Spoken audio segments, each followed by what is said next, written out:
Mengapa surat Al-Fatihah disusun paling pertama dalam Quran? Padahal surat pertama turun kan Al-Alaq. Iya juga.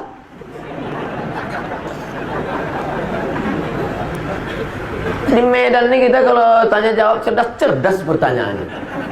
Ustaz, saya pengen menikah, tapi istri tak mengasih. Oh, maksudnya yang kedua kali. Jadi gimana tuh Pak Ustaz? Rayu-rayu lah dia. Adinda, mau kau masuk surga tanpa haji, tanpa umroh, tanpa amal? Kau lakukan amal nih, langsung kau masuk surga. Apa dia bang? Apa dia bang? Izinkan aku nikah sekali. Tak usah masuk pun tak apa-apa.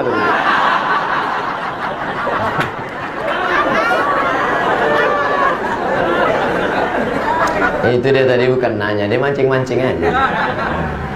Mengapa surat Al-Fatihah disusun paling pertama dalam Quran? Padahal surat pertama turun kan Al-Alaq. Iya juga.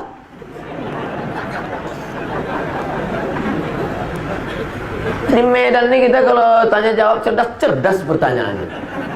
Nampak betul orang Medan nih hebat-hebat ilmunya. Tempat lain tanya, Ustaz, kenapa Nabi Adam sama Hawa itu nikahnya siapa pak kuahnya? Awak pun bingung jawab. Kalau ini kan ilmiah dia. Turunlah wahyu pertama kali ketika Nabi sedang berada di Jabal Nur di Gua Hira. Iqra bismi rabbikal ladzi khalaq, khalaqal insana min 'alaqin, iqra wa rabbukal akramul ladzi 'allama bil qalam, 'allamal insana ma lam ya'lam. Nabi pun menggigil kedinginan, turun ke bawah sampai di bawah. Lalu kemudian dia minta kedinginan, diselimuti oleh Khadijah. Ketika sedang diselimuti turun ayat, ya ayyuhal muddatsir, hai orang berselimut, bangun, fa'anzir, beri peringatan. Lalu dia pun disuruh beri peringatan. Siapa yang mesti diberi peringatan? Turun yang ketiga, wa anzir ashiratakal aqrabin, berilah peringatan kerabat-kerabat dekatmu. Dipanggillah pakciknya, pamannya, bibinya semua, dibawanya ke depan bukit Jabal Sofa, Jabal Marwah. Bukit Sofa, Bukit Marwah. Nabi pun naik ke atas bukit Sofa. Sampai di atas bukit Sofa, Nabi berkata kepada orang Makkah, hai penduduk Makkah, kalau ku katakan di belakang Jabal Abi Qubais ini ada kafir musyrik yang mau menyerang kita, apakah kalian percaya? Sadaqnaka, kami percaya ya Rasulullah. Kalau ku katakan di belakang ini ada musuh mau menghancurkan Makkah, apa kalian percaya? Kami percaya ya Rasulullah. Kalau ku katakan aku sudah dapat wahyu dari Jibril, aku nabi, kalian percaya? Datang Abu Lahab, tabban laka ya Muhammad, celaka kau Muhammad.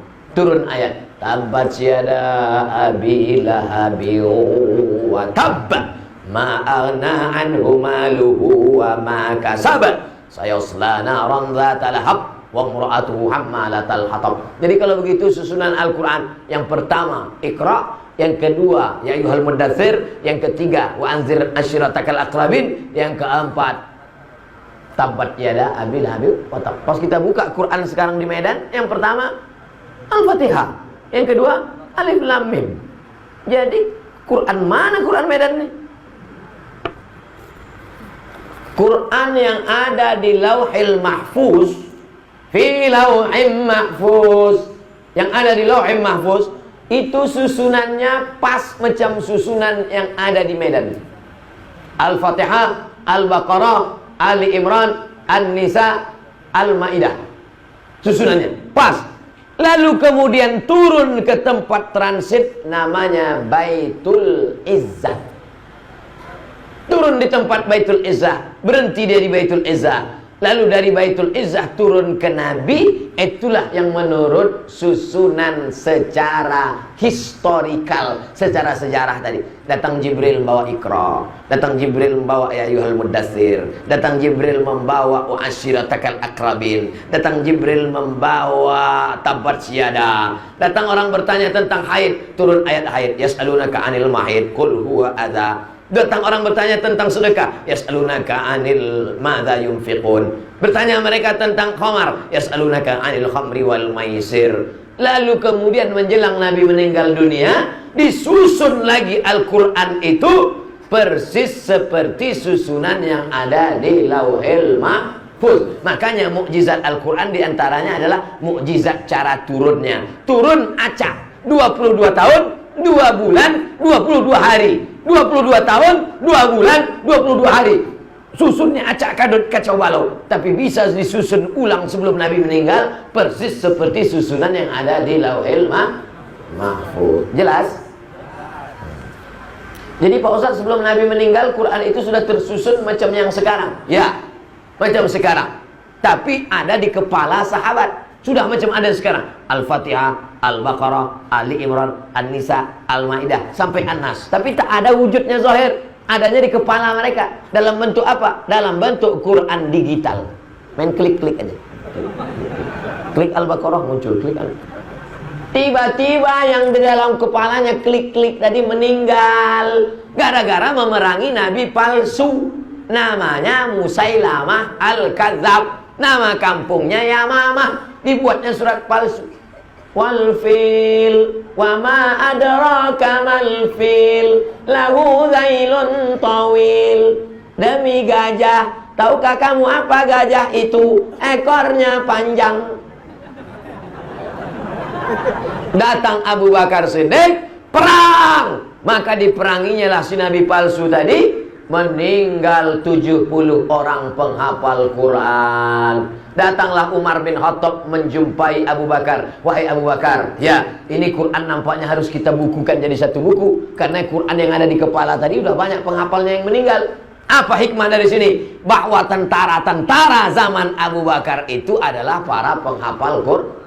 Makanya anak-anak kita ini mesti hafal Quran. Nanti dia jadi tentara, tentara hafal Quran. Dia jadi polisi, kapolres hafal Quran. Dia jadi kapolri, kapolri hafal Quran. Dia yang akan memperjuangkan Al-Quran. Takbir.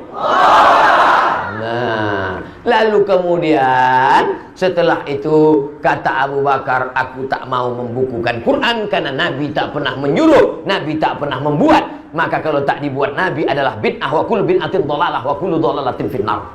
Kata Umar, ini kalau tak kita buat nanti hafal penghafal sudah banyak meninggal. Ada manfaatnya. Akhirnya Allah membukakan pintu hati Abu Bakar.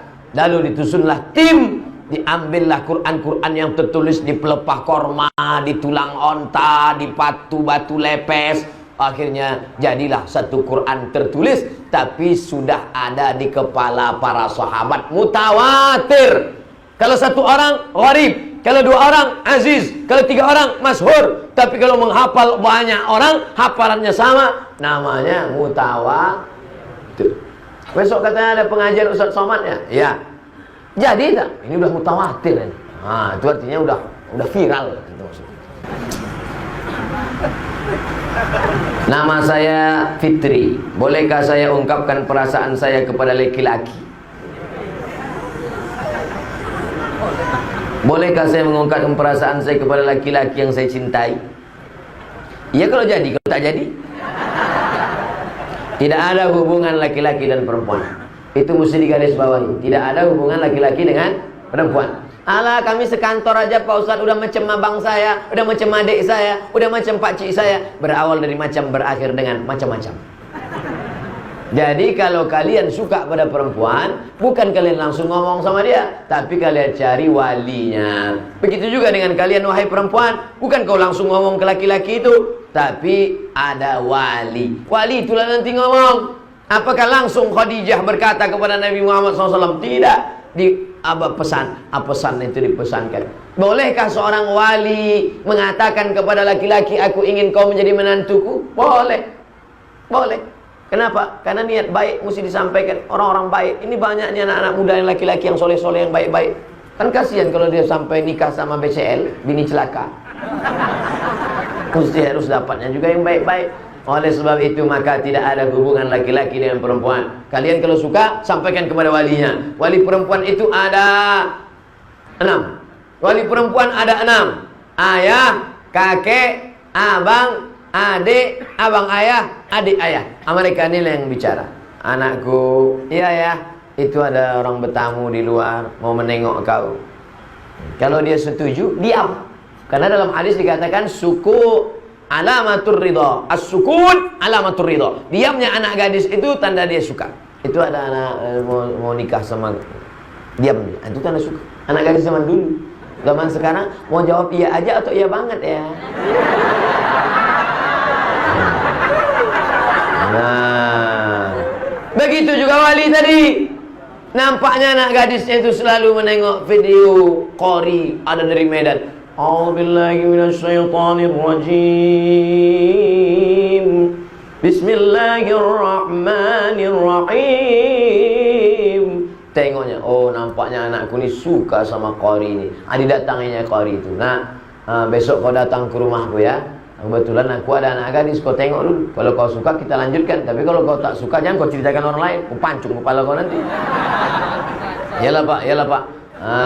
Datanglah anak lajang tadi. Tapi anak gadis itu tak tahu. Karena nanti bisa menimbulkan fitnah. Datang anak lajang itu, suruh anak gadis itu membawa air.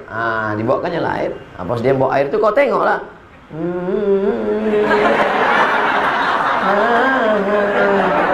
Harus tengok, amak tak jadi lepak lagi. Jangan kau nikah karena cantiknya, karena cantik akan berubah. Jangan kau cinta nikah karena sukunya, karena tak ada suku yang paling mulia kecuali suku karena kesucian hati dan takut pada Allah. Jangan kau nikahi dia karena hartanya, hari ini kaya besok jadi miskin susah, miskin papa. Tapi kau nikahi dia karena la ilaha illallah Muhammadur Rasulullah.